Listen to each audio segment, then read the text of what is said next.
Shalom, selamat sore jemaat yang dikasih dalam Tuhan Yesus Kristus.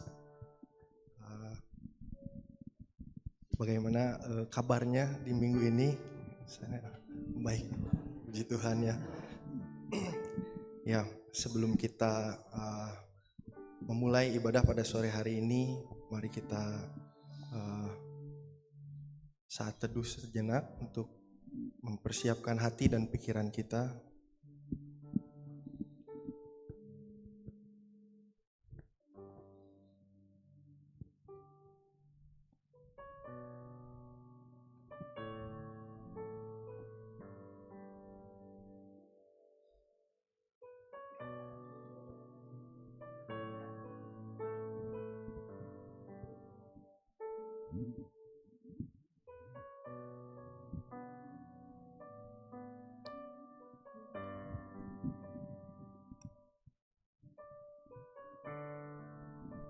Bapa kami yang bertahta di dalam kerajaan surga, sore hari ini kami semua anak-anak-Mu berkumpul Tuhan di tempat ini untuk mau memuji dan memuliakan nama-Mu. Bapa, biarlah Engkau yang memimpin ibadah pada sore hari ini dari awal, pertengahan hingga akhirnya. Biarlah pujian dan persembahan yang akan kami panjatkan kepadamu menjadi dupa yang harum di hadapan-Mu ya Bapa. Urapi setiap kami Tuhan yang datang pada sore hari ini. Dan Tuhan, kami percaya bahwa ada pesan yang akan Kau sampaikan kepada kami melalui firman-Mu pribadi lepas pribadi di tempat ini ya Tuhan. Hanya di dalam nama Tuhan Yesus Kristus kami berdoa dan mengucap syukur. Haleluya. Amin.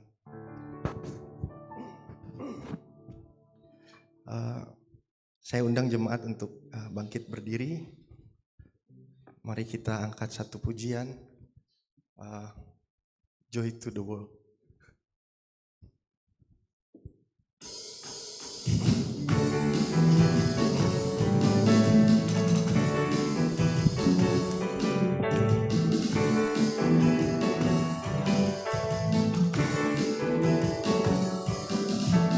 Joy to the world, the Lord is come.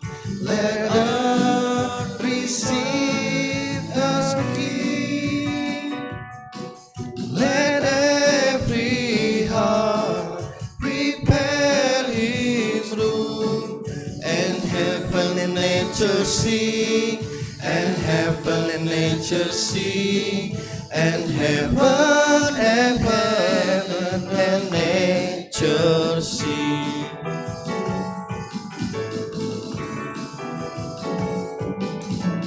Joy to the world, the Savior's reigns.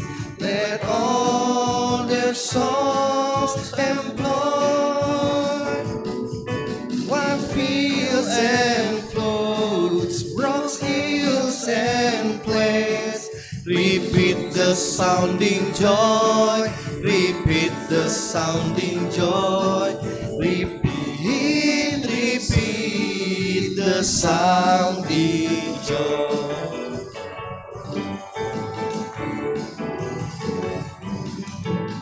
He rules the world with truth and grace, and makes the nations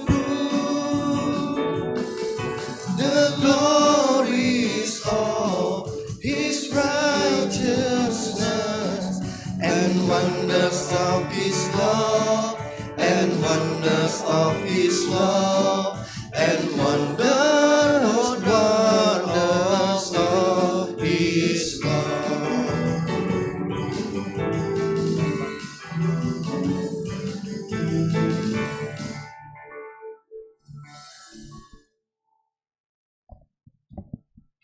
Ibadah ini berlangsung atas pertolongan Tuhan Allah, pencipta langit dan bumi, yang kasih setianya tetap untuk selama-lamanya. Jemaat dipersilahkan untuk duduk kembali.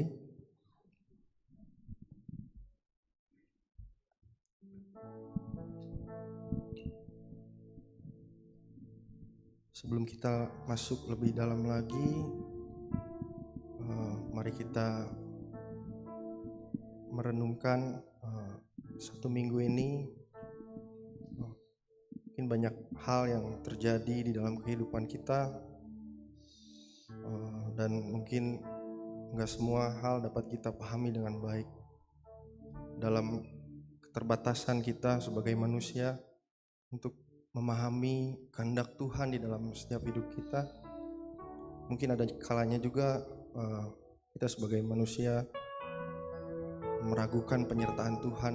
Tetapi di sore hari ini mari kita dengan kerendahan hati mengakui segala dosa dan keterbatasan kita sebagai manusia.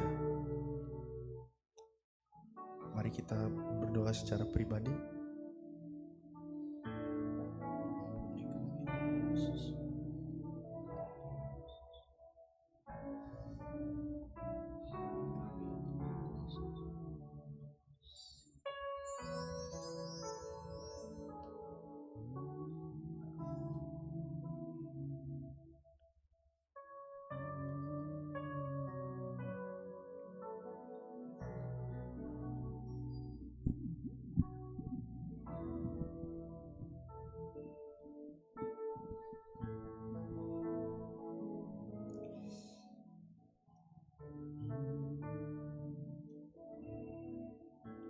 Bapa, kami bersyukur sebab Engkau Allah yang selalu hadir di dalam setiap kehidupan kami, di dalam setiap proses kehidupan kami. Tuhan, Kau tidak pernah meninggalkan kami, bahkan Kau selalu menolong, menopang, dan kasih setiamu selalu baru setiap hari untuk kami ya Tuhan. Bahkan Kau memampukan setiap kami untuk melewati hari-hari kami ya Tuhan. Engkau hadir Tuhan. Ampunilah kami ya Bapa. Mungkin kadang kami meragukan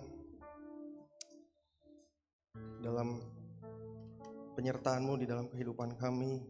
Ketika kami terjepit, mengalami masalah atau tekanan, ampunilah kami ya Tuhan. Biarlah kami memohon belas kasihan-Mu ya Bapa. Biarlah darah Tuhan Yesus yang telah tercurah di atas kayu salib menyucikan dan menguduskan setiap kami ya Tuhan, untuk melayakkan kami ya Bapa.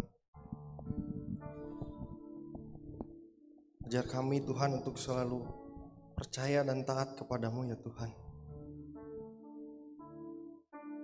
Kami berdoa di dalam nama Tuhan Yesus Kristus, Sang Penebus, Penolong yang kudus.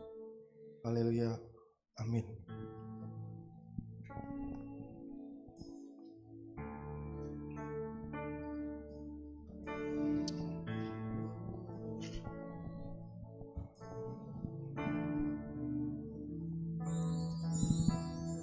Kemanakah aku dapat pergi menjauhi Roh-Mu yang suci, Kau sahabat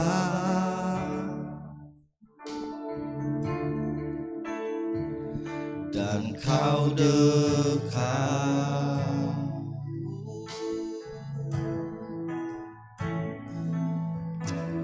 Bahkan seluruh pengabdianku tak bisa membalas kesetiaan-Mu, sungguh mulia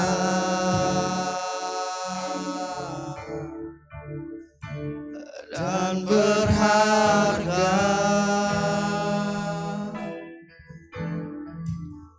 Sungguh besar pengorbanan-Mu bagiku, terlalu dalam dimengerti, sungguh besar,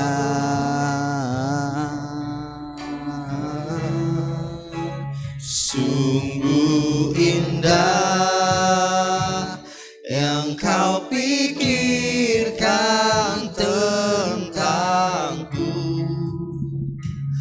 tak terselami bagiku, sungguh indah.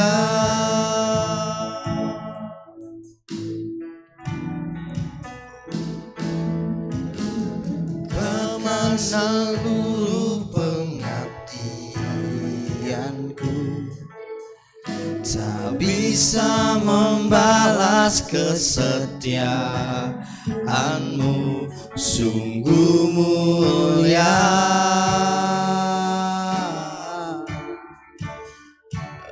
dan berharga,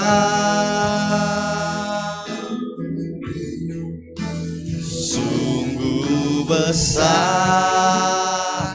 pengorbananmu bagiku, terlalu dalam untuk dimengerti, sungguh besar,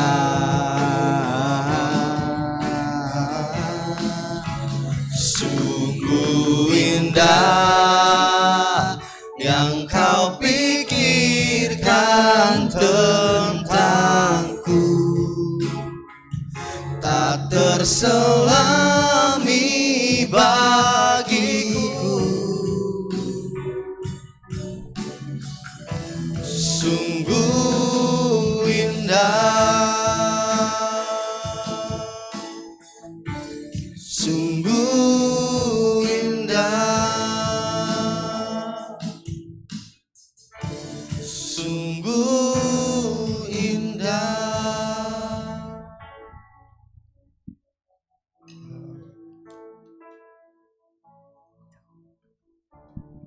Saya undang jemaat untuk bangkit berdiri.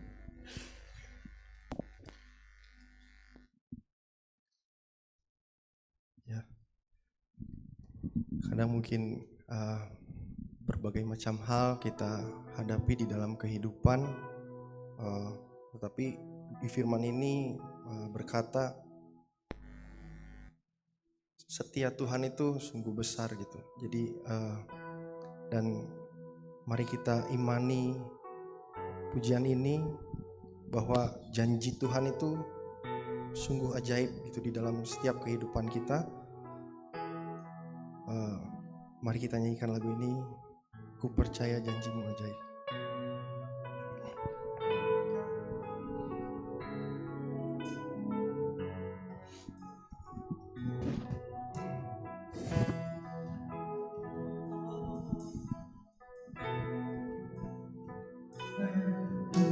Sungguh besar setiamu,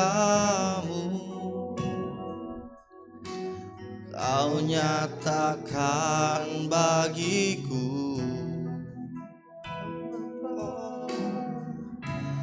kau Bapa yang selalu mengerti isi hatiku.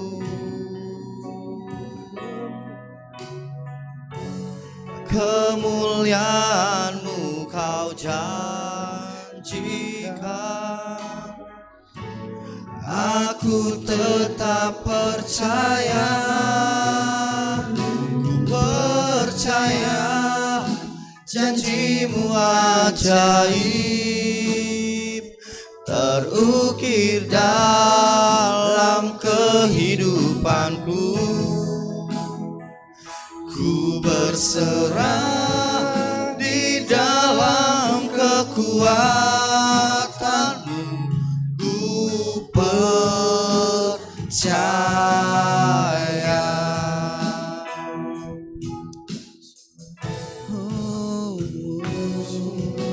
Sungguh besar setiamu, Kau nyatakan bagiku.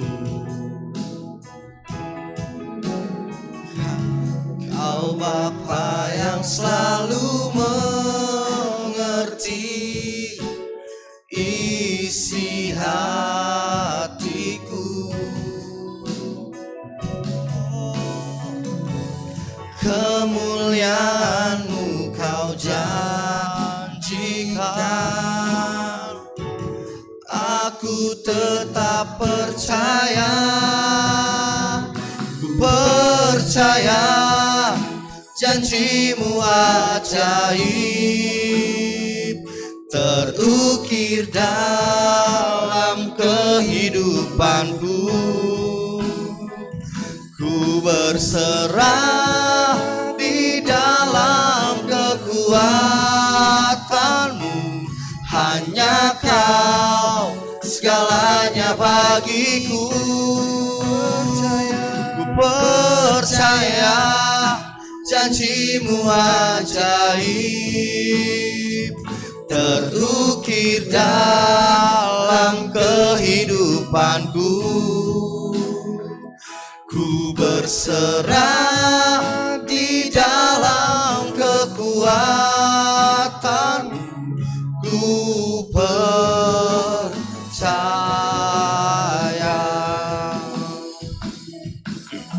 Tak akan ku takut, tak akan ku gentar. Kaulah imanku, Kaulah Tuhanku. Tak akan ku ragukan kebaikan-Mu di hidupku.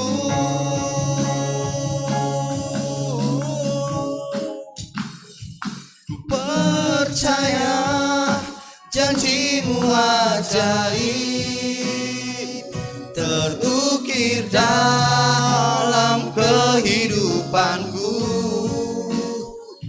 Ku berserah di dalam kekuatan-Mu, hanya Kau segalanya bagiku. Ku percaya janji-Mu ajaib, terukir dalam kehidupanku. Ku berserah di dalam kekuatan-Mu, ku percaya. Ku berserah di dalam kekuatan-Mu, ku percaya. Ku berserah di dalam kekuatan-Mu, ku percaya.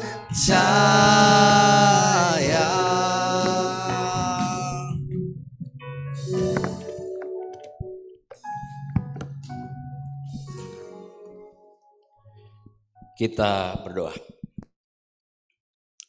Sungguh Tuhan, besar setiamu dalam hidup kami masing-masing. Dan dengan cara yang ajaib pula Engkau nyatakan rencanamu yang ajaib bagi setiap kami. Termasuk sore hari ini memasuki Minggu Advent yang keempat. Saat kami menantikan penggenapan kelahiran seorang bayi yang akan menyelamatkan dunia. Kami tunduk di hadapan-Mu. Kami rindu Engkau sendiri yang berbicara kepada kami. Agar firman yang berbicara langsung pada diri kami masing-masing boleh mengubah pandangan kami. Boleh menegur kami akan ketidaktaatan yang seharusnya kami nyatakan dan kami hidupi dalam kehidupan sehari-hari. Kami berdoa agar tokoh Maria dan Yusuf yang akan kami kupas pada sore hari ini sungguh-sungguh menjadi tokoh bagi kami yang tidak hanya kami pelajari, tetapi kami mau mencontoh bagaimana kepercayaan mereka dan bagaimana ketaatan mereka, karena Tuhan menginterupsi rencana Tuhan, rencana mereka di dalam kehidupan mereka sehari-hari. Berbicaralah dan pakai hamba untuk menyatakan kebenaran firman, sehingga kami semua yang mendengarnya sungguh pulang beroleh hadiah Natal yang boleh mentransformasi hidup kami untuk semakin percaya, semakin taat untuk memuliakan Tuhan dari hari ke hari. Dalam Kristus Yesus, Tuhan dan Juru Selamat kami. Tuhan yang kami nantikan kedatangannya dan Tuhan yang sudah hadir. Kami naikkan doa dan syukur ini kepada Bapa di surga. Amin. Silakan duduk. Jemaat yang terkasih, bacaan kita hari ini terambil dari Injil Matius pasal yang pertama, ayat yang ke-18 sampai ayat yang ke-25. Nah, teks ini, Bapak dan Ibu sekalian, adalah teks yang menurut saya salah satu teks atau perikop terindah dan mengubah banyak kehidupan orang sepanjang sejarah kekristenan. Tetapi sekaligus merupakan teks yang susah gampang, sehingga tidak mengubah banyak orang karena lebih larut dalam perayaan Natal, baju baru, makanan, minuman, komersialisasi Natal, dan seterusnya. Untuk itu saya mengajak kita buka Alkitab kita dan kita akan baca secara bergantian ayat 18 sampai ayat yang ke-25. Kelahiran Yesus Kristus. Saya mulai yang 18. Kelahiran Yesus Kristus adalah seperti berikut. Pada waktu Maria ibunya bertunangan dengan Yusuf, sebelum mereka hidup sebagai suami istri, ia didapati mengandung dari Roh Kudus.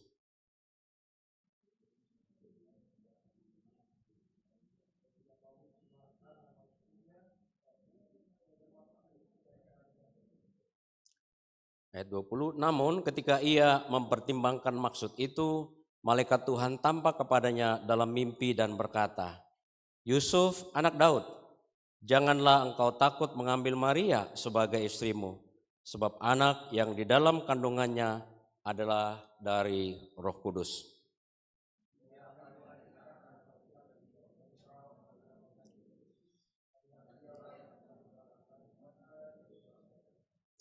Semuanya itu terjadi supaya digenapi yang difirmankan Tuhan melalui nabi.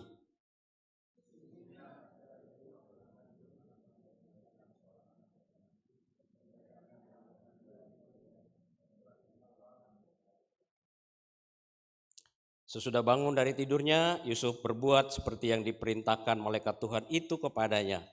Ia mengambil Maria sebagai istrinya.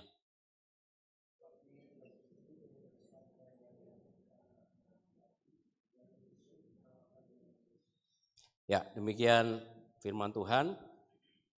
Teman-teman dan Bapak Ibu, saudara-saudara sekalian, di dalam menjalani kehidupan Kristen, seringkali kita, silakan.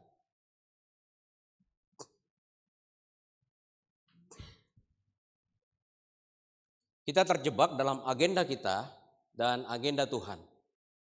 Lebih sering kita mengikuti agenda kita, rencana kita. Sehingga rencana atau agenda Tuhan itu terlewatkan. Dan perikop yang kita baca pada hari ini menginterupsi agenda dua orang pemuda, yaitu Maria dan Yusuf. Dan di sini kita akan belajar bagaimana kepercayaan kita kepada Tuhan harusnya terwujud dalam ketaatan kita.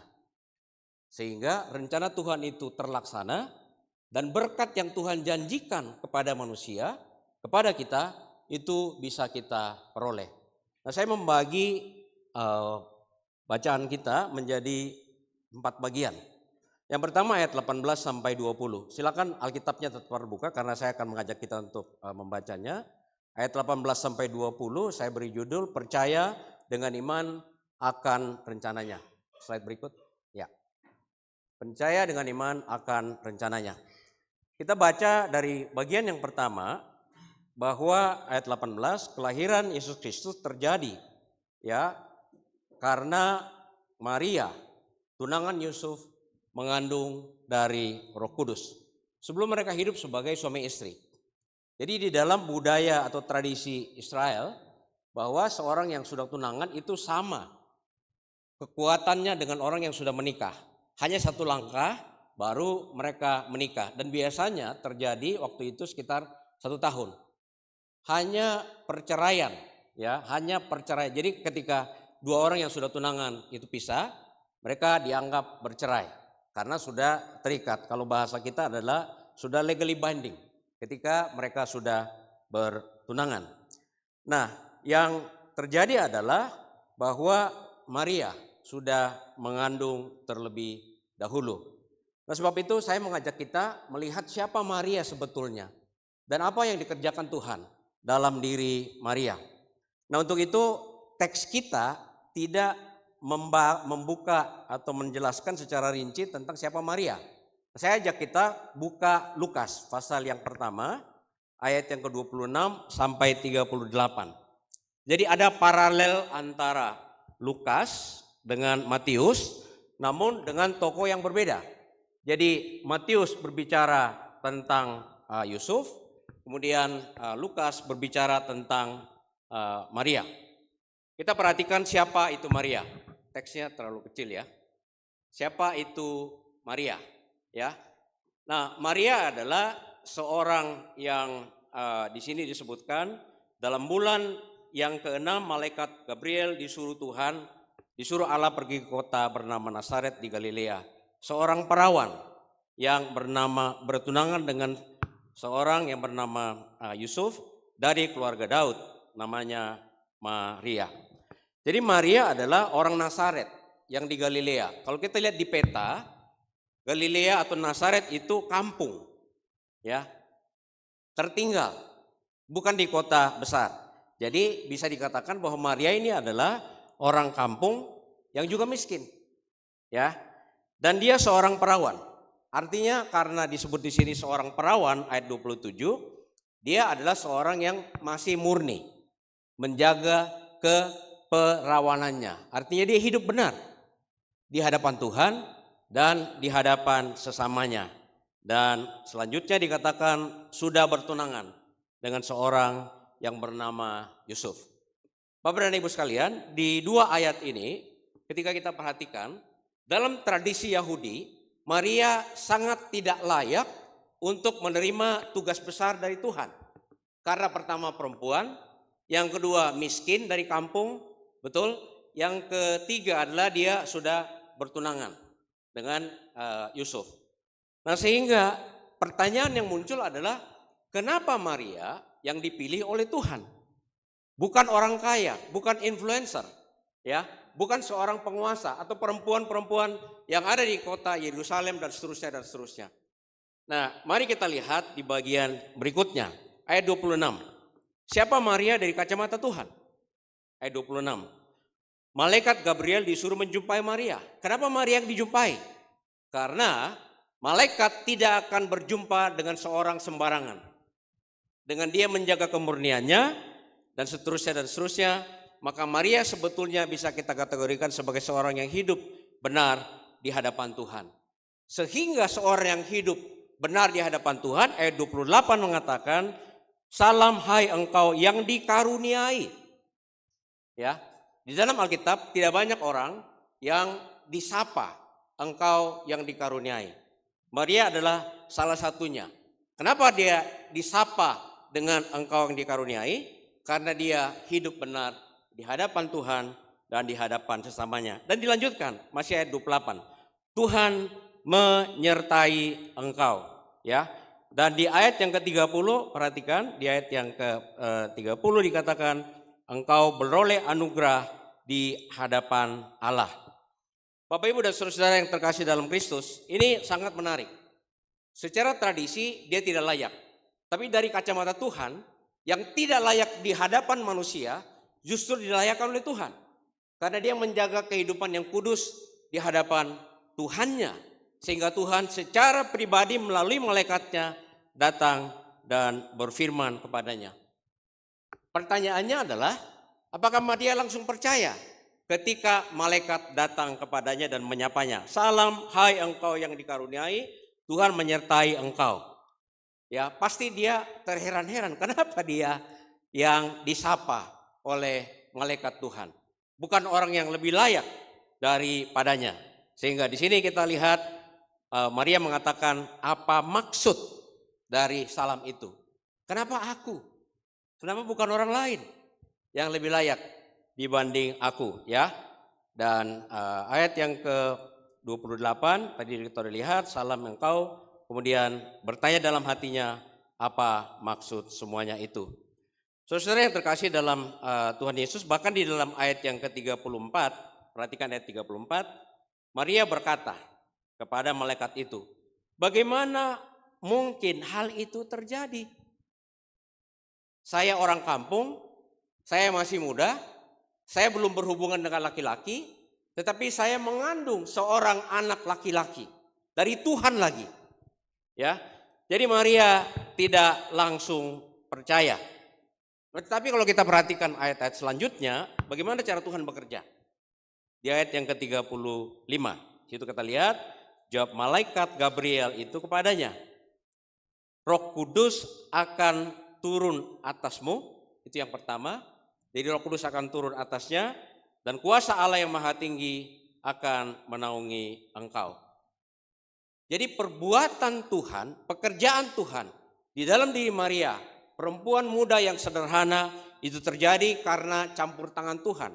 Roh Kudus turun ke atasnya dan kuasa Allah yang Maha Tinggi bisa menaunginya. Tetapi malaikat juga mengatakan bahwa, lihat ayat 36, Elisabet sanakmu itu, ia pun sedang mengandung seorang anak laki-laki pada hari tuanya. Dan inilah bulan yang ke-6 bagi dia yang disebut mandul itu. Jadi Elisabet sanaknya sudah tua, harusnya tidak bisa hamil lagi menurut ukuran manusia, tetapi malaikat ingin meyakinkan Maria bahwa ini adalah pekerjaan Tuhan. Dan kita lihat ayat yang ke-37 dikatakan, sebab bagi Allah tidak ada yang mustahil. Tidak ada yang mustahil bagi Maria, anak sederhana, ya, dan tidak ada yang mustahil bagi Tuhan untuk Elisabet, sanaknya yang sudah tua, tetapi dia mengandung. Apakah Maria langsung percaya? Apakah Maria mendebat? Enggak mungkin. Masa sih? Betul ya? Saya belum berhubungan dengan laki-laki, saya belum menikah, baru bertunangan. Bagaimana caranya saya bisa hamil? Betul ya? Tetapi perhatikan Lukas pasal 1 ayat yang ke-38. Perhatikan Bapak Ibu Saudara-saudara. Kata Maria. Apa kata Maria? Kita baca sama-sama. Aku ini hamba Tuhan. Jadilah padaku menurut perkataanmu itu. Lalu malaikat itu meninggalkan dia. Perhatikan, seorang yang sederhana, yang tidak yakin bahwa Tuhan memilih dia, setelah diyakinkan oleh malaikat Tuhan, setelah diyakinkan oleh firman Tuhan yang diberikan kepadanya melalui malaikat Gabriel, Maria tidak mendebat, tetapi dia mengatakan, aku ini hamba Tuhan. Jadilah kepadaku sesuai yang engkau katakan. Bapak Ibu Saudara-saudara, rencana Maria diinterupsi oleh Tuhan. Betul ya? Dia sudah merencanakan akan happy ending bersama suaminya untuk menikah, tinggal tunggu waktu, tetapi Tuhan menginterupsi apa yang terjadi di dalam kehidupannya. Saya punya pengalaman yang juga pada akhirnya saya sadar bahwa Tuhan yang menginterupsi. Ketika saya lulus SMA di Jakarta, saat itu jurusan yang top adalah jurusan ekonomi. Sehingga kita di kelas ngomong ya, lu mau ambil apa? Ekonomi. Lu ambil apa? Ekonomi. Lu ambil apa? Ekonomi. Di mana? Di UI. Lu ambil apa? Engineering di ITB. saya tidak pernah terpikir saya akan ke IPB. Tetapi saya juga dipersiapkan oleh keluarga untuk menjadi pendeta. Karena kakek saya pendeta, ya, om saya pendeta 2, kemudian keturunan yang ketiga itu dipersiapkan ada 2 orang. 1 sudah jadi pendeta, sekarang sudah pensiun, dan saya salah satunya. Apa yang terjadi? 2 minggu setelah ujian, saya terima amplop, logonya IPB. Dan setelah saya buka, saya temukan bahwa saya diterima melalui penelusuran minat dan kemampuan PMDK. Saat itu masuk ke IPB. Jadi saya langsung tidak bertanya-tanya, terima kasih Tuhan.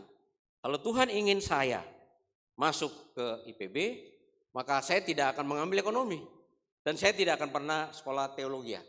Tetapi saya bersyukur dengan intervensi Tuhan, saya bisa berkhotbah seperti pendeta saat ini. Bahkan dengan beberapa tim kami melayani mengajar pendeta berkhotbah. Ya.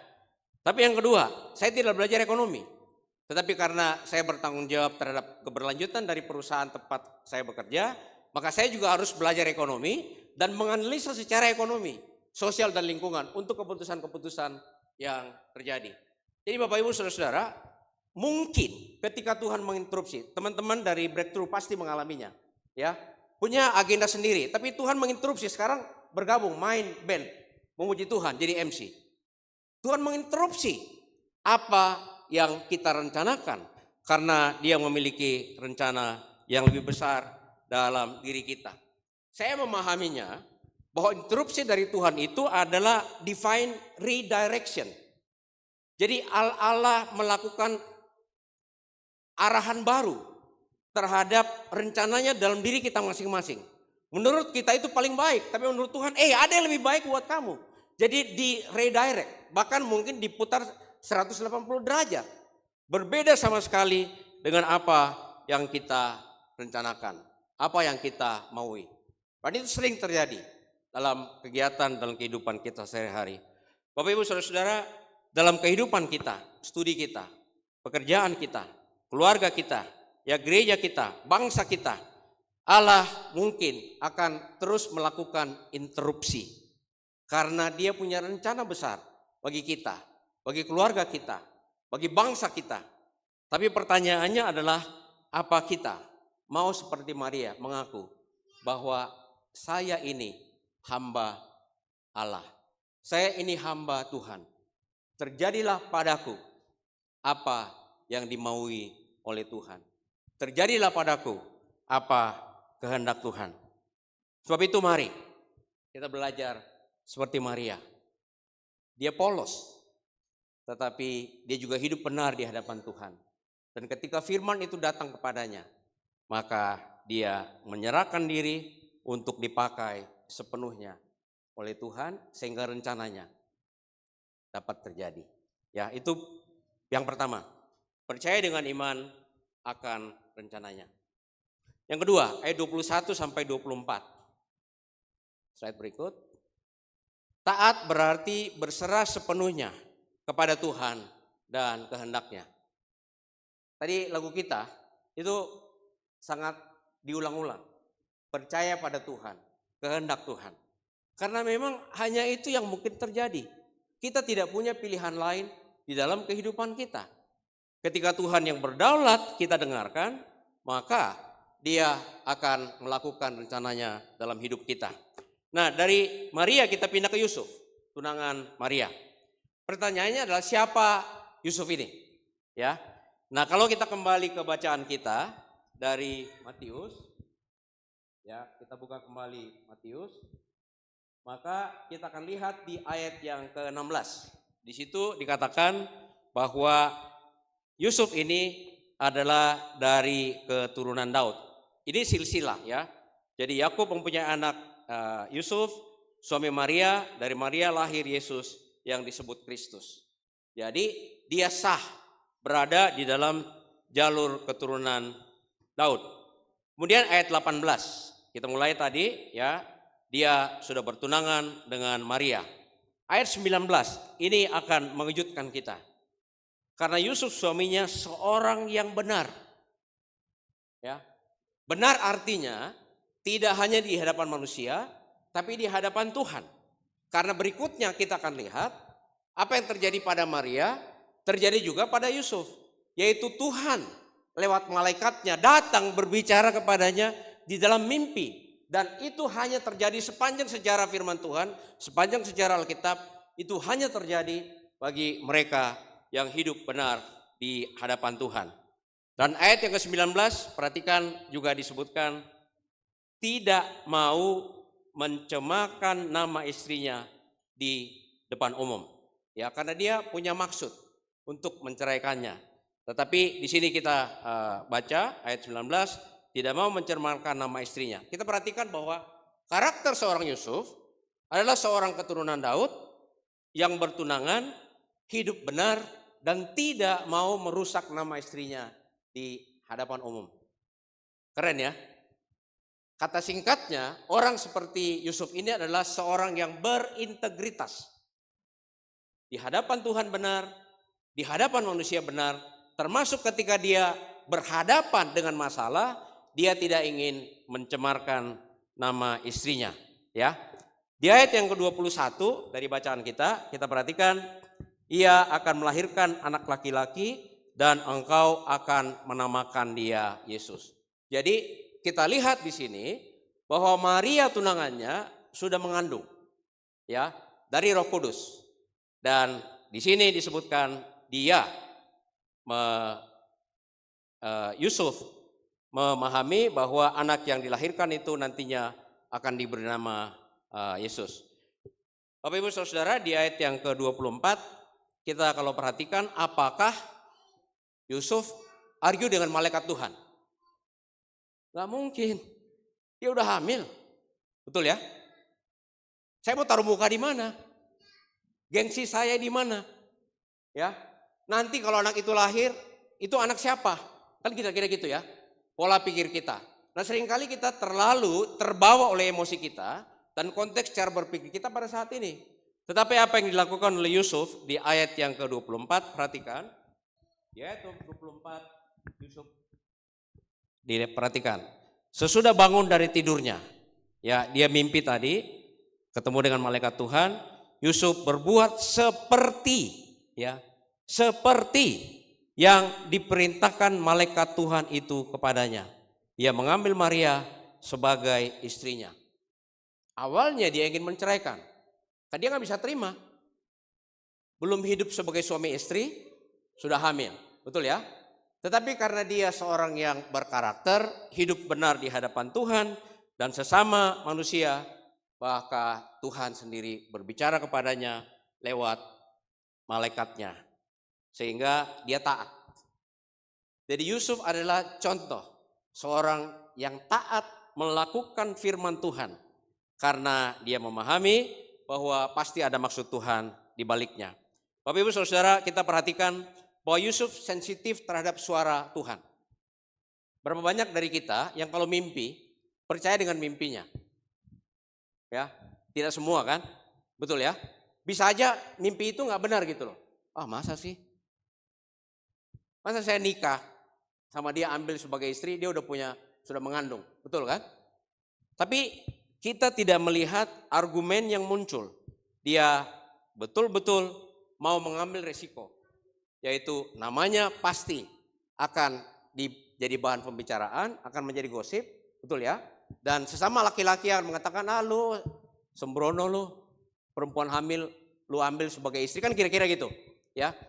Jadi Yusuf tidak mempertimbangkan kenyamanan, Yusuf tidak mempertimbangkan kepentingan pribadinya, tetapi Yusuf belajar taat kepada Tuhan dan firman-Nya. Nah, inilah yang lagu tadi kita sampaikan, bahwa penyerahan diri sepenuhnya kepada Tuhan setelah tahu maksud Tuhan membuat Yusuf bangun dan langsung bertindak persis seperti yang dikatakan oleh malaikat Tuhan itu kepadanya. Bapak Ibu Saudara, saya mau memberikan sebuah contoh sederhana untuk menunjukkan bagaimana ketaatan itu harusnya kita miliki dalam kehidupan kita. Cucu kami ketika sudah boleh naik sepeda digonceng sama saya, gitu ya. Saya ajari bahwa kalau naik sepeda harus pakai helm. Ya. Dia awalnya tidak mau. dia memberontak, dia menangis bahkan. Betul ya? Tapi setelah saya jelaskan, kalau naik sepeda itu harus pakai helm karena kalau jatuh kepalanya akan luka. Dan itu untuk keselamatan kamu. Apa yang terjadi? Naik sepeda atau digonceng naik motor, dia minta saya pakai helm dulu. Baru dia mau naik sepeda atau dia digonceng naik motor. Itu menjadi budaya karena dia paham bahwa dengan dia taat, dia akan selamat. Bapak Ibu, saudara-saudara, bahkan berkali-kali ketika kita jalan, dia lihat orang tidak pakai helm, langsung ngomong gini, "Opa, orang itu nakal, tidak pakai helm, nanti jatuh kepalanya berdarah." Betul ya? Bapak Ibu, taat menggunakan helm bukan kita takut-takutin polisi supaya polisi nggak tangkap kita, betul? Tapi menggunakan helm itu adalah satu, tidak hanya diatur dalam peraturan perundangan, tetapi helm itu untuk kepentingan kita, bukan kepentingan polisi, bukan kepentingan peraturan. Ya, pertanyaannya selanjutnya adalah apa yang kita pelajari dari Yusuf dengan ilustrasi helm tadi. Nah, Yusuf adalah model ketaatan pada Tuhan dan firman-Nya. Ketaatan pada Tuhan dan firman-Nya tidak terjadi begitu saja. Hanya mungkin terjadi, hanya mungkin berlaku ketika seorang memiliki karakter dan hidup benar di hadapan Tuhan. Karena ketaatan pada firman itu dimulai dengan percaya. Percaya apa yang dibaca, percaya apa yang didengarkan, percaya apa yang diatur. Jadi kalau kita ingin taat kepada Tuhan, maka harus mulai dengan percaya. Dan untuk menjadi percaya, kita terlebih dahulu harus hidup benar di hadapan Tuhan. Hati kita harus murni dari pikiran-pikiran yang jahat dan kotor. Dengan agenda-agenda kita yang bejibun. Begitu ya. Makanya tadi kita bersyukur. Kita sebelum baca firman, mari kita berdoa. Kita tenangkan hati kita. Mohon hadirat Tuhan datang. Roh Kudus ada berbicara kepada kita. Menenangkan kita. Menghilangkan pikiran-pikiran kita yang kotor dan jahat. Meninggalkan semuanya supaya kita betul-betul bisa fokus pada Tuhan dan firman-Nya. Terlalu sering kita buru-buru. Betul? Sehingga firman bicara lewat begitu saja. Buru-buru artinya kita tidak hidup benar.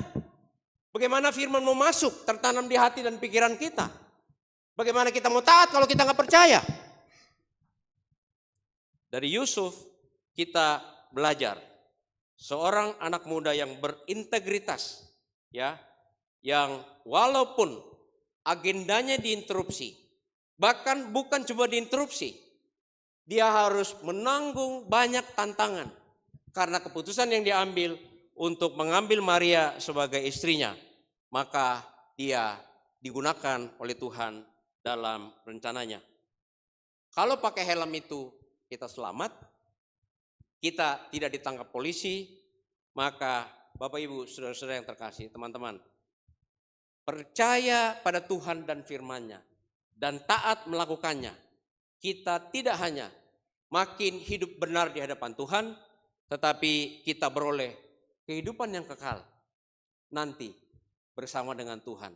Keselamatan di dunia ini kita miliki dari Tuhan, tetapi juga ketika kita kembali kepada Bapa di surga, kita sungguh-sungguh akan memiliki kehidupan kekal. Untuk itu, saudara-saudara yang terkasih dan juga rekan-rekan mahasiswa, ketaatan pada firman Tuhan juga berarti kita harus hidup penuh integritas, di mana nyontek, korupsi, perjudian, dan banyak hal yang menyelimuti sehari-hari.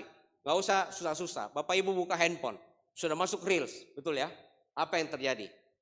Tapi dari Yusuf kita bisa belajar bahwa taat kepada Tuhan berarti sepenuhnya berserah kepada Tuhan dan kehendaknya.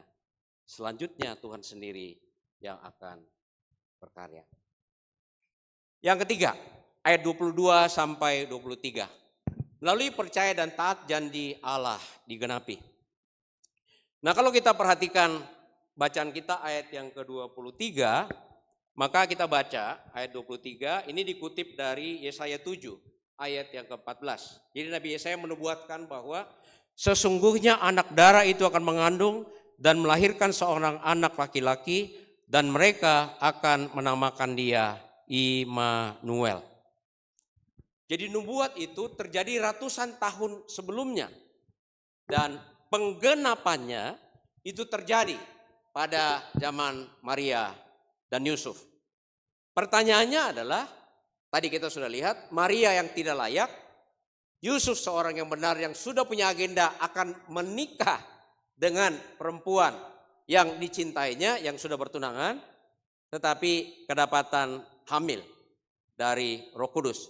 Pertanyaan apa peran Maria untuk pemenuhan nubuat Nabi Yesaya dan penggenapan rencana besar Allah untuk menyelamatkan bangsa Israel, umat manusia dari dosa yang sebetulnya lebih kejam dan mematikan dari penjajah.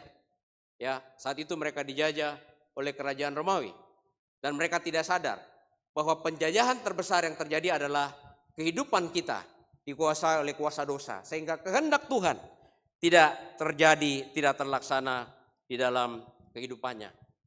Nah, melalui percaya, Maria yang muda, penuh dengan karakter dan hidup benar, digunakan oleh Tuhan. Dan dengan percayanya, Maria di ayat 38 Lukas 1 tadi, dengan terang benderang mengatakan bahwa saya ini hamba Allah. Biarlah terjadi kepadaku sesuai dengan apa yang direncanakan. Kemudian Yusuf anak muda yang taat dengan semua resiko, mau menggunakan dirinya, mau menyerahkan dirinya sepenuhnya untuk taat pada Tuhan dan rencananya.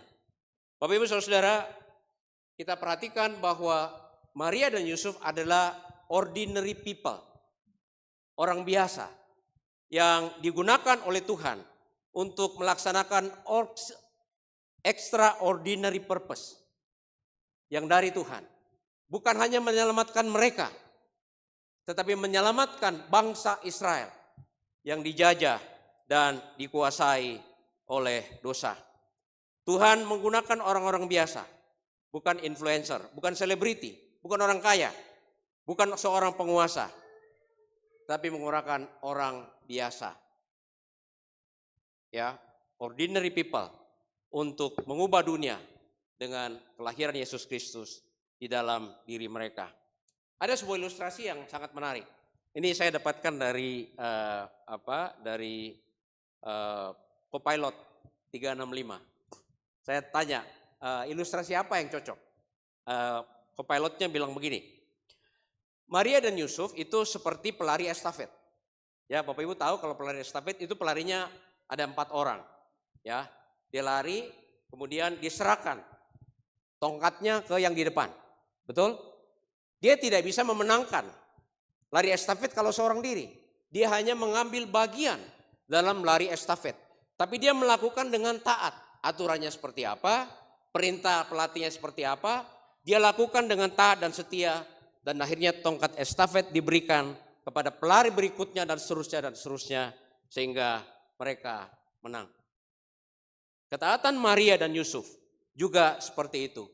Mereka meneruskan tongkat estafet dari nubuat Nabi Yesaya supaya terpenuhi pada masa dan waktu yang ditetapkan oleh Tuhan. Dan itu hanya terjadi karena Maria percaya dan taat. Yusuf percaya pada firman Tuhan melalui malaikat dan taat. Bapak Ibu, saudara-saudara, ketaatan kita dalam kehidupan pribadi, keluarga, di kampus, tempat kerja, komunitas, mungkin kita anggap kecil, ya, karena perusahaan terlalu besar. Mungkin kita anggap kecil karena kita di kampus minoritas. Mungkin kita anggap kecil di gereja karena gereja kita seperti ini, banyak gereja lain yang jauh lebih besar. Tapi percaya bahwa seperti Maria dan Yusuf, orang biasa dipilih dan dipakai oleh Tuhan untuk menghadirkan keselamatan bagi segala bangsa, bahkan mentransformasi dunia. Tuhan masih melakukan itu. Tuhan masih menggunakan orang yang percaya. Tuhan masih dan akan terus menggunakan orang yang taat untuk menggenapi janjinya. Pertanyaannya adalah, apakah Bapak Ibu dan saya sebagai orang biasa, kita bukan influencer, kita bukan orang yang kaya raya, tetapi kita orang biasa yang bisa dan pasti digunakan oleh Tuhan di tempat kita masing-masing, dalam konteks kita masing-masing, untuk menghadirkan keselamatan dan untuk menghadirkan transformasi yang dikehendaki oleh Tuhan.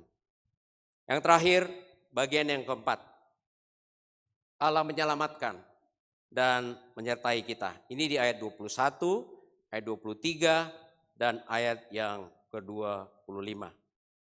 Bapak Ibu Saudara-saudara, seringkali kita terbuai dengan lagu-lagu yang Tuhan berkati saya, Tuhan berkati saya, Tuhan berkati saya, Tuhan berkati saya. Tidak salah, betul ya? Pujian-pujian untuk diberkati oleh Tuhan itu tidak salah.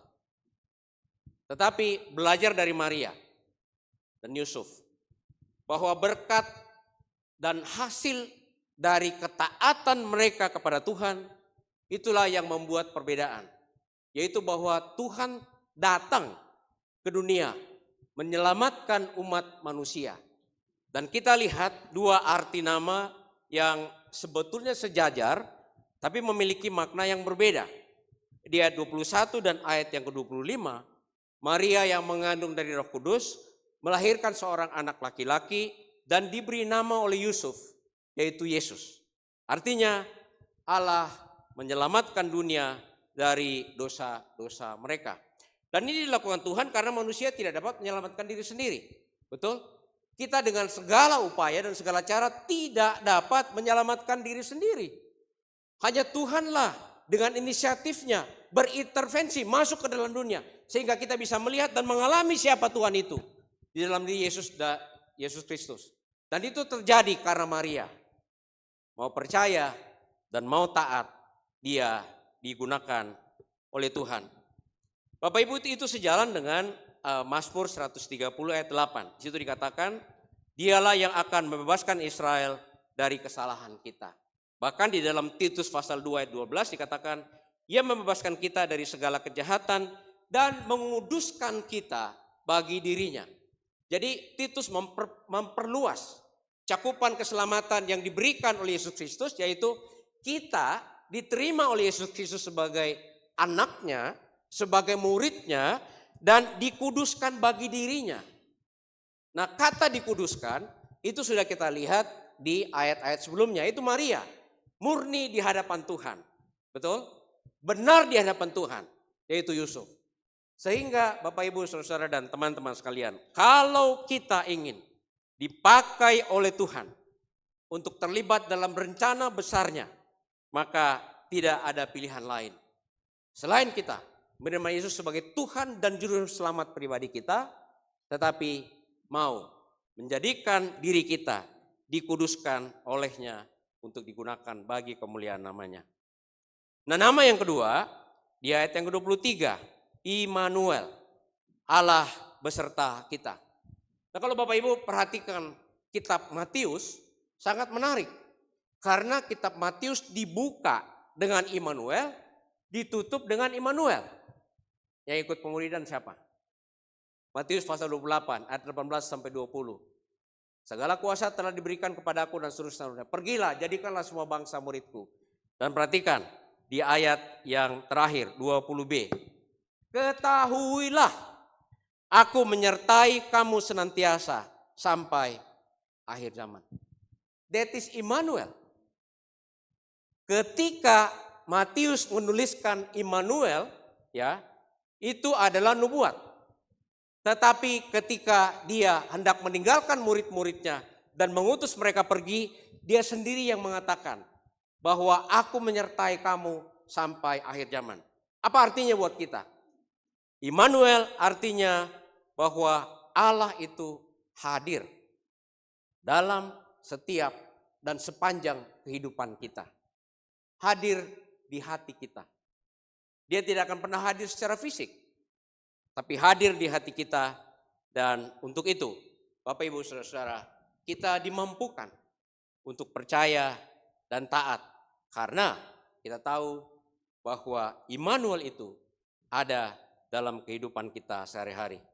Bapak Ibu, tidak kebetulan saat teduh saya pagi ini mengambil salah satu teks dari Mazmur 145. Dan di ayat yang ke-18 sampai 19 saya menitikkan air mata. Dan dikatakan, Tuhan dekat pada setiap orang yang berseru kepadanya. Berseru artinya bergantung kepadanya. Mempercayakan hidupnya, mempercayakan agendanya kepadanya. Jadi Tuhan tidak hanya dekat pada orang yang benar, tapi dekat pada orang yang mau bergantung, menyerahkan diri sepenuhnya kepadanya. Maria mengatakan, aku ini hamba Tuhan. Ya, dan Yusuf melakukan tepat seperti yang dikatakan. Di ayat yang ke-19, ia memenuhi keinginan orang yang takut kepadanya. Seringkali minta, Tuhan berkati saya, berikan saya pekerjaan, berikan saya ini, berikan saya ini. Tapi kita sering lupa, apakah kehidupan kita sungguh-sungguh sudah diubahkan oleh Tuhan? Apakah sungguh-sungguh kita menjadikan Kristus sebagai Tuhan dan Juru Selamat atas setiap aspek hidup kita? Ketika kita di kampus, ketika kita jalan, kita diangkut, kita naik motor, betul ya? Ketika kita bergaul dengan teman-teman kita, apakah dia Tuhan atas seluruh aspek hidup kita? Seringkali kita menjadikan dia Tuhan hanya ketika kita di gereja. Ketika kita buka Alkitab, kita membuat dikotomi, mana yang rohani, mana yang tidak rohani. Dan yang rohani itulah yang kita harapkan Tuhan datang memberkati kita supaya kita bisa menggunakan apapun yang diberikan Tuhan di luar yang tidak rohani itu. Kan tidak fair terhadap Tuhan. Sangat jelas firman ini dibuka dan ditutup dengan Immanuel. Percaya dan taat selalu memimpin kepada kehadiran Allah. Pertanyaannya, apakah kita mau hadirat Tuhan ada dalam kehidupan kita? Ketika kita diangkut, di motor, dalam pergaulan, ketika belajar. Percaya dan taat, itu adalah kuncinya. Ini luar biasa. Jadi kalau kita mau disertai Tuhan, dan kita mau Tuhan hadir dalam seluruh aspek hidup kita, mulai dari percaya pada Tuhan dan firman-Nya. Itu rumusnya. Tidak ada rumus lain. Cuma satu. Yaitu percaya dan taat pada Tuhan, maka Dia akan memberkati kita. Bapak Ibu, saudara-saudara, kita lihat bahwa Maria dan Yusuf percaya pada Tuhan. Dan mereka tidak hanya mengalami kehadiran dan berkat Tuhan. Bangsa Israel dan kita saat ini mendapatkan berkat itu, yaitu keselamatan yang dari Yesus Kristus.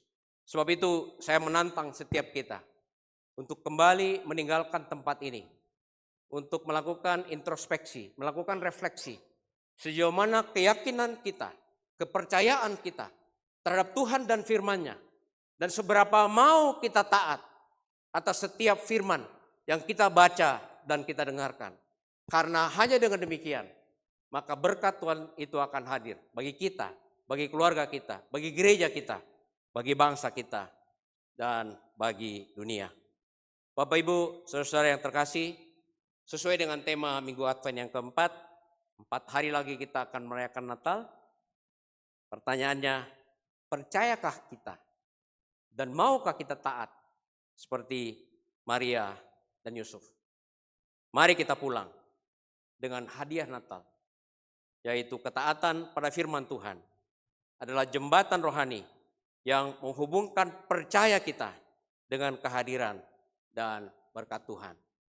Dan yang kedua, kita adalah orang biasa, ordinary people, yang bisa dipakai oleh Tuhan untuk mewujudkan extraordinary purpose dalam diri kita, keluarga kita, gereja, dan bangsa kita. Tuhan Yesus yang akan lahir dan sudah lahir memberkati kita semua. Amin.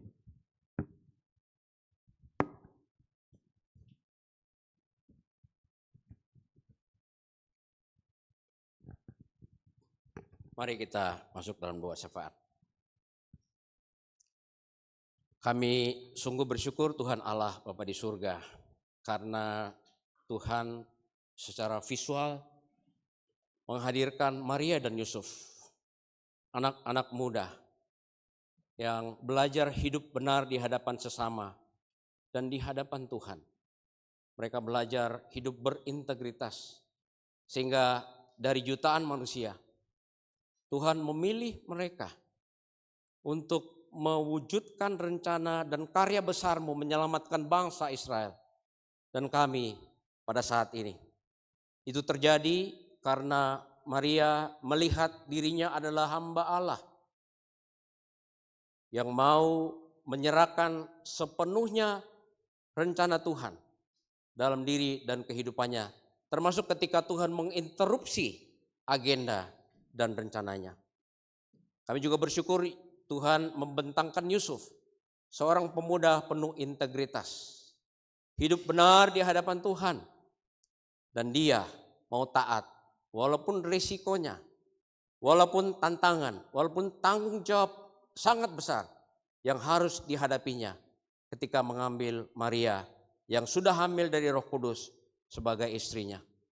Untuk itu Bapa di surga, kami belajar bahwa percaya kepada Tuhan adalah alat yang Tuhan gunakan untuk membuat kami taat, sehingga kami diberkati oleh Tuhan dengan berkat-berkat melimpah yang Tuhan siapkan. Bukan hanya untuk kami, tetapi untuk keluarga kami, untuk gereja kami, untuk bangsa, dan untuk dunia.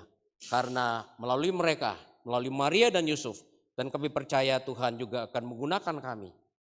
Extraordinary purpose itu terwujud karena intervensi ilahi. Bapa di surga, dalam doa syafaat kami pada sore hari ini, kami juga berdoa untuk saudara kami yang terkasih Pak Gideon. Kami berdoa untuk kekuatan dan juga proses penyembuhan yang Tuhan terus kerjakan. Kami sangat bangga dan kami kagum akan Tuhan dan karyanya yang boleh melakukan perbuatan ajaib di tengah kehidupan Pak Gideon dan keluarga. Untuk itu Tuhan lanjutkan pekerjaan-Mu, sehingga di dalam diri ordinary people seperti Pak Gideon, Tuhan menunjukkan rencana-Mu yang besar.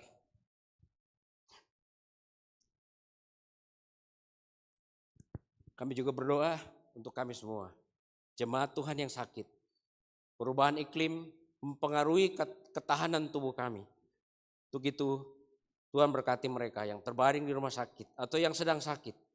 Juga rekan-rekan mahasiswa yang sudah memasuki masa liburan. Tuhan berkati mereka yang sudah pulang bersama dengan keluarga atau yang masih tinggal.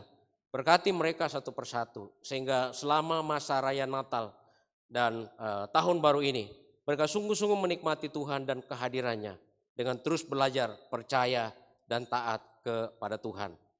Kami juga berdoa untuk teman-teman kami yang mempersiapkan diri masuk perguruan tinggi.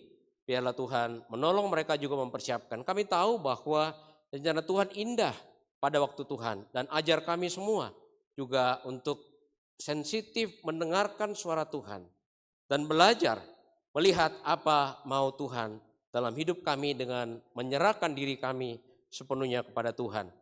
Untuk mereka yang kuliah, bimbingan akhir, kemudian FMK IPB ya juga semakin baik, hasil UAS yang baik dan IPK yang baik dan lulus tepat waktu, kami juga serahkan ke dalam tangan Tuhan. Ajar kami Tuhan untuk tidak hanya memohon yang baik-baik dari Tuhan, tapi ajar kami terlebih untuk pertama-tama percaya pada Tuhan, bahwa Tuhan mampu melakukan perkara-perkara yang mustahil di tengah kehidupan kami ketika kami belajar percaya sungguh-sungguh kepada Tuhan dan taat melakukan setiap firman Tuhan walaupun di luar akal budi kami, walaupun di luar kenyamanan kami. Kami berdoa untuk bumi yang saat ini sudah rusak, kacau balau karena keserakahan manusia. Kami berdoa bagi mereka yang terdampak di Sumatera, Sumatera Utara, Aceh, Sumatera Barat, dan berbagai belahan lain di Indonesia yang terkena dampak hujan besar dan banjir. Tuhan tolong mereka, bahkan gunakan kami sebagai pribadi, sebagai keluarga dan gereja, juga menjadi perpanjangan tangan Tuhan untuk meringankan beban-beban saudara-saudara kami. Bapa di surga, hubungan kami dengan Tuhan, kami juga serahkan kepadamu. Kami berdoa bahwa Roh Kudus yang sudah ada boleh menguasai hati dan pikiran kami, bahkan menolong kami untuk terus menjadikan Kristus sebagai Tuhan dan Juru Selamat atas seluruh aspek hidup kami, sehingga kemanapun kami pergi apapun yang kami lakukan, kami boleh mendemonstrasikan bahwa dengan percaya dan taat, Tuhan akan memberkati, bahkan memberkati orang-orang di sekitar kami. Bapa di surga, kami berdoa untuk pekerjaan. Untuk kami yang dipercaya Tuhan bekerja dengan berbagai profesi. Tuhan jadikan dan utus kami sebagai misionaris-Mu. Menghadirkan Allah dan kuasa-Nya. Menghadirkan karakter yang berintegritas. Yang memberikan contoh di tengah contoh-contoh yang tidak baik yang kami lihat dan alami sehari-hari. Bagi mereka yang mencari pekerjaan, baik pegawai negeri maupun pekerjaan tetap, Tuhan kami berdoa. Kalau Tuhan punya rencana yang indah, ajar kami semua untuk peka mendengarkan suara Tuhan. Sehingga Tuhan sendiri yang menjawab dan membuka jalan bagi kami semua. Juga relasi-relasi kami saling serahkan dalam tangan Tuhan. Belajar dari Yusuf dan Maria yang menjaga kekudusan mereka walaupun mereka sudah bertunangan. Anak-anak muda saat ini dalam hubungan pacaran kami juga berdoa. Tuhan jaga dan ingatkan mereka bahwa tubuh mereka adalah bait Allah. Sehingga mereka boleh menggunakannya untuk kemuliaan Tuhan. Dan mereka menanti sampai Tuhan mempersatukan mereka dalam jenjang pernikahan. Untuk anggota-anggota keluarga, belajar dari Maria dan Yusuf. Mereka saling melengkapi. Satu taat, yang satu percaya. Dan mereka berangkulan untuk menerima anugerah yang dari Tuhan. Karena mereka belajar untuk menjadikan diri dan kehidupan mereka sebagai alat dan berkat Tuhan. Akhirnya Bapa di surga, ada banyak doa yang ada dan tercatat dalam hati kami masing-masing. Tuhan tilik, Tuhan lihat, dan Tuhan dengarkan. Dan biarlah Tuhan menjawabnya, karena kami naikkan doa ini kepada Allah Bapa di surga, lewat Yesus Kristus yang sudah mengajar kami berdoa. Bapa kami yang di surga, dikuduskanlah nama-Mu, datanglah kerajaan-Mu, jadilah kehendak-Mu, di bumi seperti di surga. Berikanlah kami pada hari ini makanan kami yang secukupnya. Dan ampunilah kami akan kesalahan kami, seperti kami mengampuni orang yang bersalah pada kami. Dan janganlah membawa kami ke dalam pencobaan, tapi lepaskanlah kami daripada yang jahat. Karena Engkau yang punya kerajaan dan kuasa dan kemuliaan sampai selama-lamanya. Amin.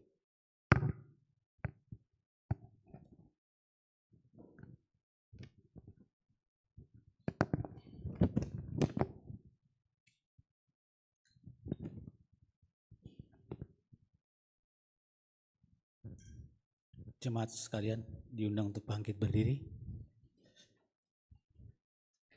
Marilah kita mengikrarkan pengakuan iman rasuli kita demikian.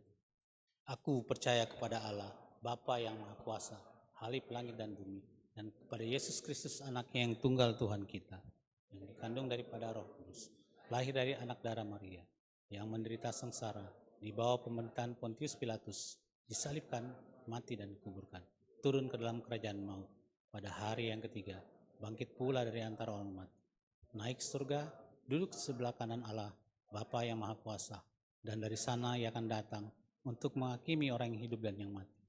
Aku percaya kepada Roh Kudus, gereja yang kudus dan am, persekutuan orang kudus, pengampunan dosa, kebangkitan orang mati, dan hidup yang kekal. Amin. Jemaat sekalian, hari ini sebagai ungkapan syukur kita kepada Tuhan, marilah kita membawa persembahan kita dengan rela dan penuh sukacita. Seperti yang dikatakan dalam Roma 12 ayat 1, karena itu saudara-saudaraku, demi kemurahan Allah, aku menasihatkan kamu supaya kamu mempersembahkan tubuhmu sebagai persembahan yang hidup, yang kudus dan yang berkenan kepada Allah. Itulah ibadahmu yang sejati. Persembahan akan diiringi dengan lagu Give Thanks.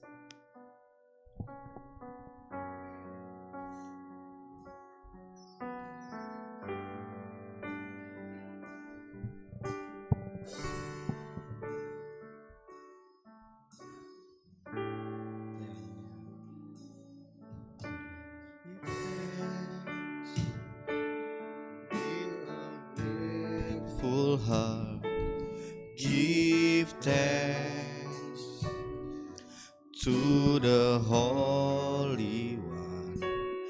Give thanks because He's given Jesus Christ, His Son.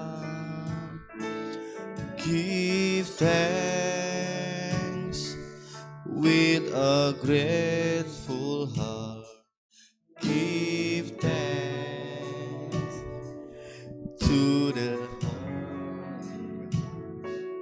Give thanks because He's given Jesus Christ, His Son. And now let the weak say, I am strong. Let the poor say, I am rich, because of what the Lord has done for us. Now let the weak say, I am strong.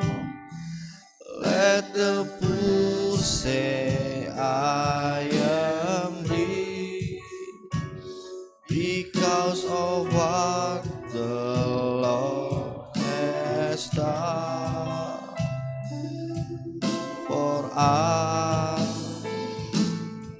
Give thanks.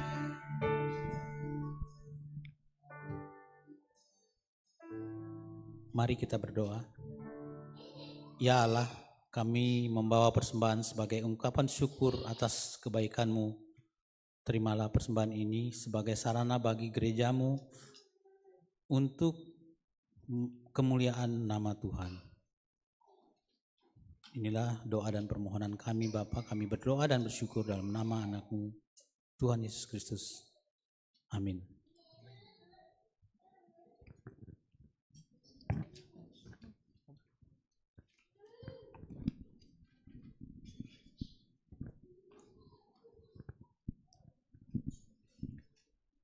Saudara yang terkasih, ibadah kita Minggu Advent yang keempat akan berakhir. 4 hari lagi kita akan merayakan Natal. Biarlah kita pulang dengan satu keyakinan bahwa kita adalah orang biasa yang belajar hidup benar di hadapan Tuhan, sehingga kita dipilih oleh Tuhan untuk mewujudkan rencananya di tengah-tengah kehidupan kita. Hatiku percaya.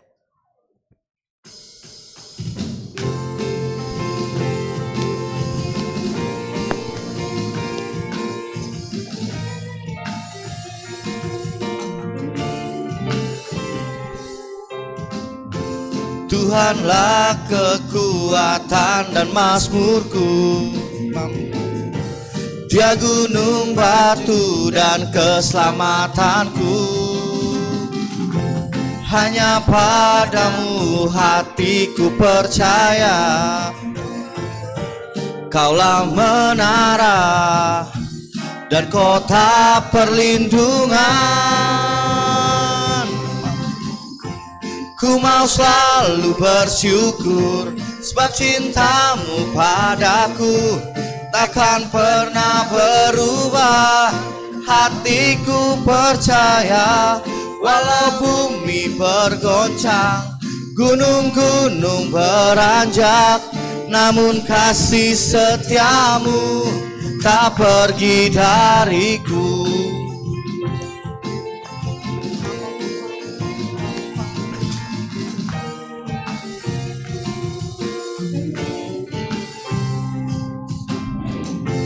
Tuhanlah kekuatan dan mazmurku, Dia gunung batu dan keselamatanku. Hanya padamu hatiku percaya, Kaulah menara dan kota perlindungan.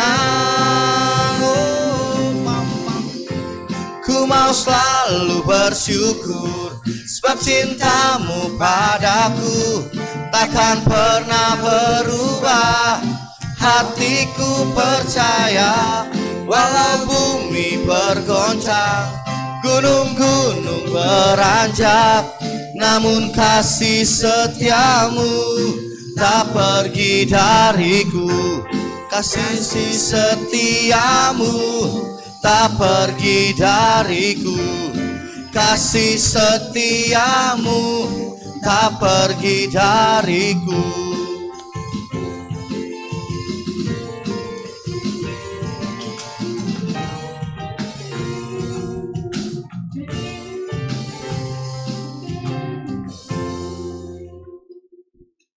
Mari kita pulang dengan menerima berkat Tuhan. Kasih karunia dari Allah Bapa menyertai kita. Keselamatan dari Yesus Kristus menjadi milik kita. Dan penyertaan Roh Kudus akan berjalan bersama kita untuk menolong kita terus percaya dan taat kepadanya. Amin.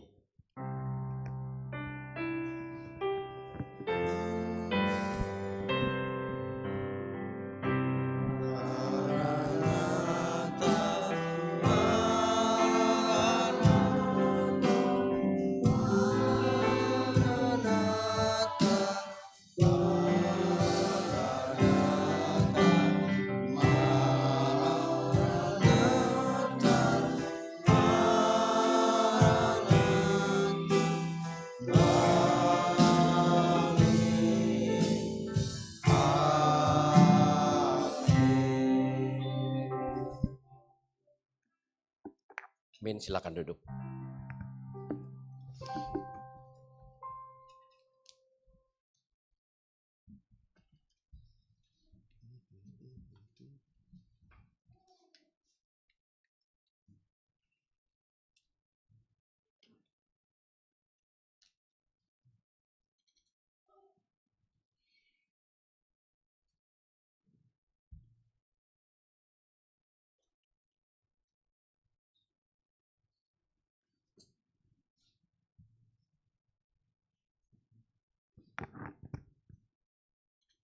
Ya, selamat sore semuanya.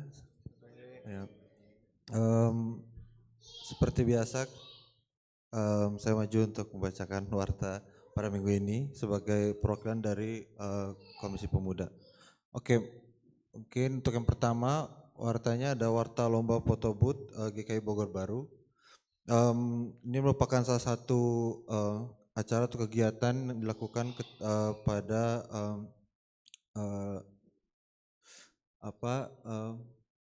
pada bulan Natal ini.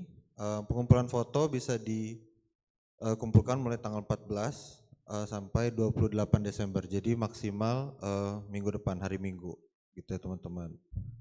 Fotonya bisa foto di foto booth yang sudah disediakan panitia. Kemudian hasilnya bisa dikirim ke TU melalui nomor WhatsApp berikut.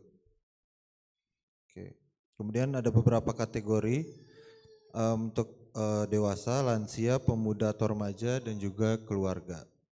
Seperti itu. Kemudian terakhir pengumumannya akan pemenangnya akan diumumkan pada perayaan hari ulang tahun GKI Bogor Baru, yaitu tanggal 25 Januari nanti.